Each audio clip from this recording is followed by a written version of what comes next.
Ya, assalamualaikum warahmatullahi wabarakatuh dan selamat pagi. Ketemu lagi di program spesial ya. Hari ini kita ketemu lagi di konferensi Ekspor Internasional, Ekspor Outlook 2024. Dan temanya menjadikan Indonesia ekspor utama dunia. Gimana Mbak Putri?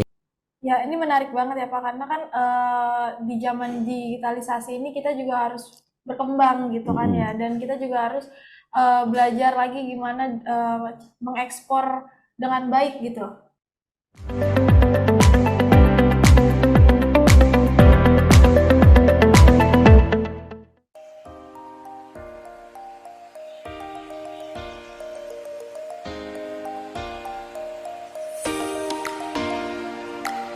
Selamat datang di Indonesia, negeri yang melambangkan keajaiban alam yang tiada tara.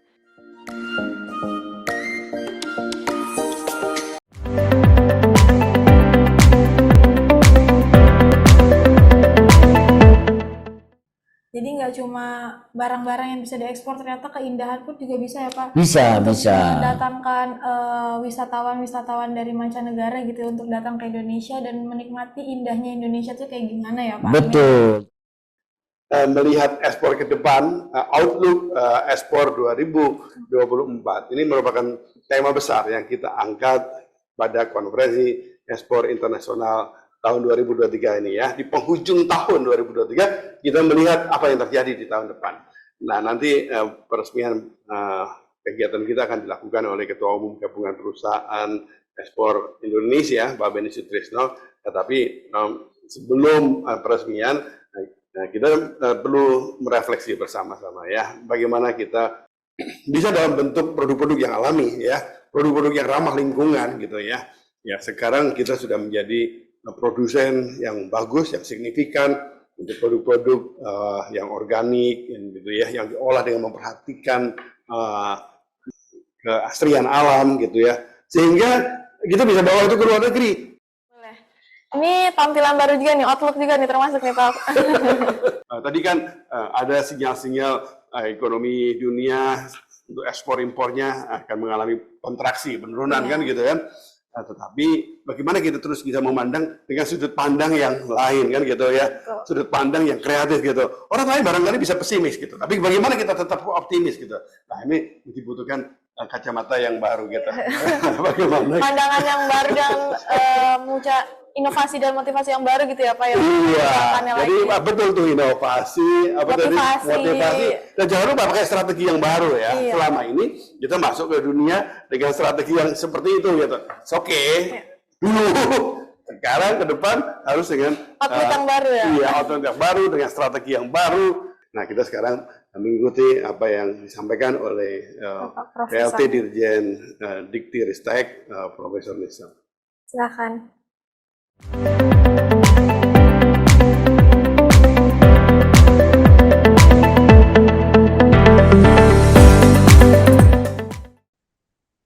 Assalamualaikum warahmatullahi wabarakatuh. Salam sehat, salam sejahtera untuk kita semua. Kita ketahui bahwa Indonesia ini punya potensi yang besar sekali, baik dari sisi sumber daya alamnya, hayati maupun non-hayati, sumber daya lautnya. Namun untuk itu semua dibutuhkan kerja keras dari semua pihak. Pertama, dari sisi hulunya kita harus memperkuat produktivitas kita, meningkatkan produktivitas pertanian kita, meningkatkan produktivitas perikanan kita, serta pengolahannya tentunya.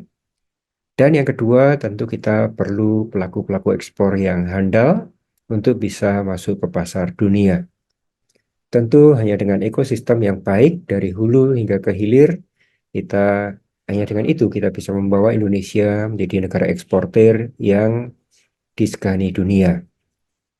Pada kesempatan ini saya menyampaikan apresiasi pada Pak Menteri, baik Menteri Perdagangan maupun Menteri Koperasi dan UKM, yang selama ini menyiapkan adik-adik kita, anak-anak muda kita, melalui sekolah ekspor, untuk menjadi eksportir-eksportir muda yang tangguh nantinya.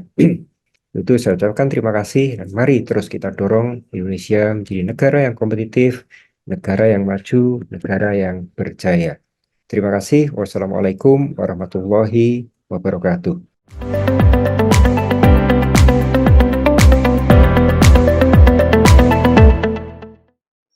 Nah, ini Pak Beni Sutrisno, Ketua Umum GPI sudah hadir, Kak Putri. Nah, barangkali kita perlu sapa ini Pak Beni. Ya, selamat pagi Mas Inito. Ya, terima kasih Pak sudah hadir pada pagi hari ini. Perspektif baru gitu. Gimana Pak? Silakan Pak. Ya, selamat pagi Pak Inito sama Putri ya. Iya Ya, Pak. pagi Pak. Ada masalah. Nah, tentu bukan berarti kita selalu melihat masalah itu menjadi hambatan.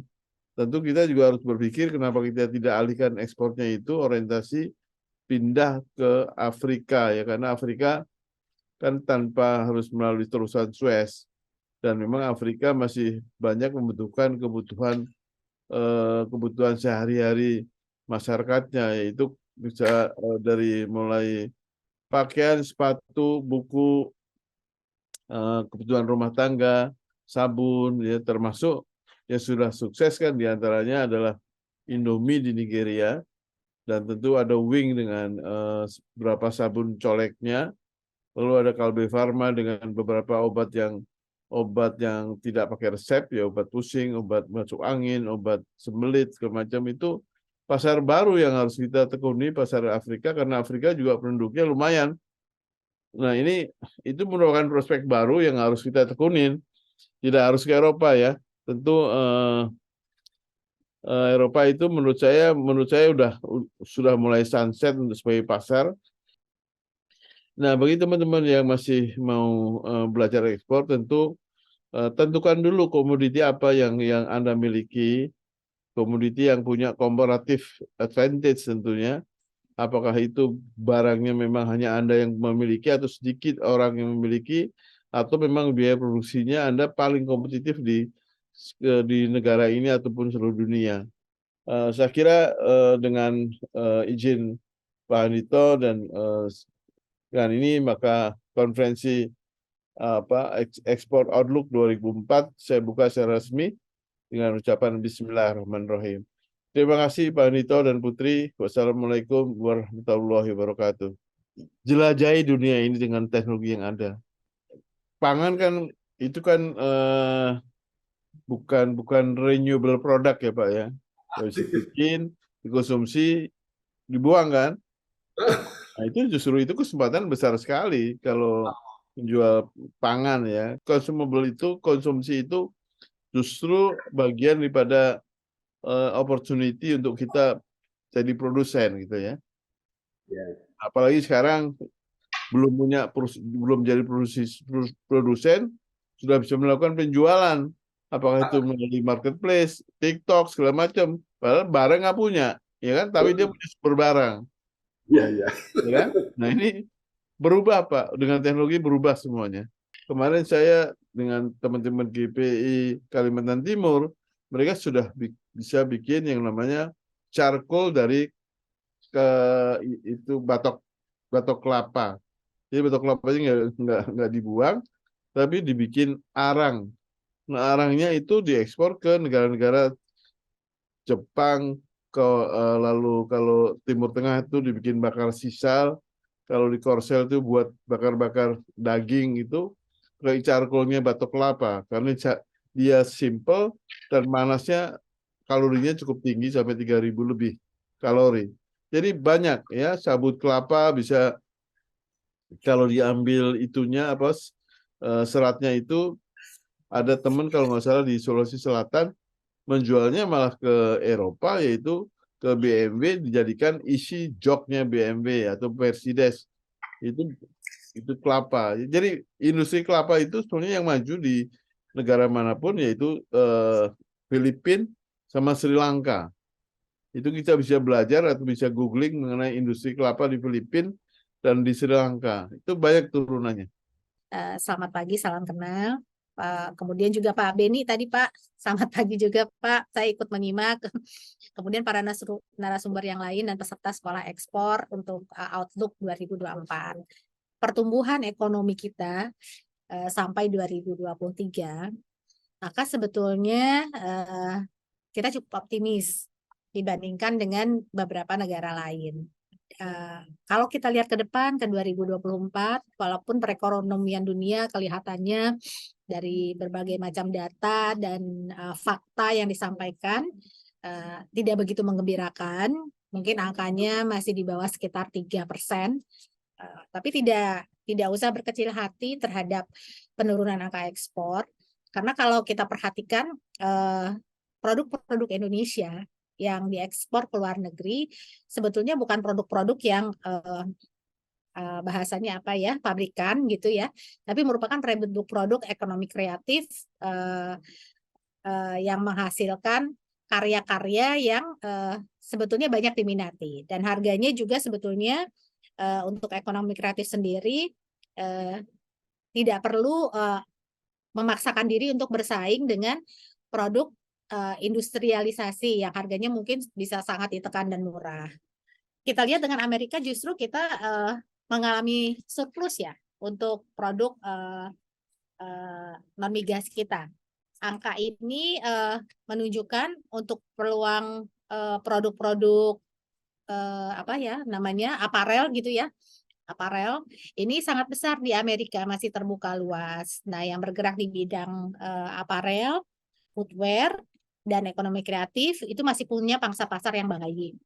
Yang bergerak di bidang natural ingredient untuk organik itu juga walaupun kecenderungan pasar melemah karena perekonomian dunia melemah, tapi produk spesifik seperti industri kreatif dan organik tetap memiliki pangsa pasar yang baik, karena ini adalah pasar spesifik yang punya niche market tersendiri. Ya, kalau boleh saya share Pak Amin dan teman-teman, saat ini Kementerian Koperasi salah satunya yang kita coba mengusung adalah untuk sektor modest fashion, Pak. Saat ini itu kita berada dalam posisi peringkat 3, Pak, sebagai pemakai modest fashion dunia. Nah, saya Parulian Silalahi, mewakili Pak Duta Besar Johari Orat Mangun. Ya, terima kasih banyak Pak Wakil Dubes, Pak Parulian Jos Andreas Silalahi ya Pak ya. Memang kita lihat pertumbuhan kita ini di tengah situasi global, terutama mungkin 2-3 tahun lalu dengan pandemi yang ada, kita masih bisa dengan cukup membanggakan dan bersyukur bahwa pertumbuhan ekonomi kita berjalan dengan stabil. Dan nah ini yang mungkin setelah kita melampaui masa pandemi, ya kita harus memang bekerja keras untuk bisa mendukung pertumbuhan ekonomi kita, menciptakan sentra-sentra pertumbuhan baru. Nah ini peran besar dari pelaku-pelaku ekspor kita, UMKM yang akan bertumbuh besar, walaupun memang ukurannya mungkin mikro, kecil, menengah, tetapi karena ini jumlahnya banyak, itu yang akan secara bersama-sama menyumbangkan kepada pertumbuhan kita. Karena persepsi negara lain terhadap apa yang ada di Indonesia itu penting untuk menjadi setting dari hubungan perdagangan kita ke hal-hal lainnya. Nah, memang adanya kegiatan politik menjelang pemilu itu harus kita juga tunjukkan bagaimana kita negara sebagai demokrasi yang sangat besar walaupun masih muda, tetapi kita bisa memperlihatkan suatu proses yang aman, nyaman ya, dan tertib, sehingga sangat menjadi perhitungan bagi seluruh pengusaha asing dalam melakukan hubungan kerja bisnis dengan Indonesia. Tapi jadi saya optimis bahwa ekspor tahun 2024 dari semua barang lah.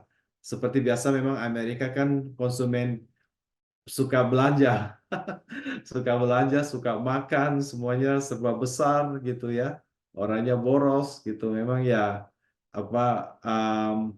dan tampaknya juga kita orang Indonesia memang ya sering makan Indonesia, jadi barang-barang yang baru-baru yang dari Indonesia ya akan bisa masuk sini.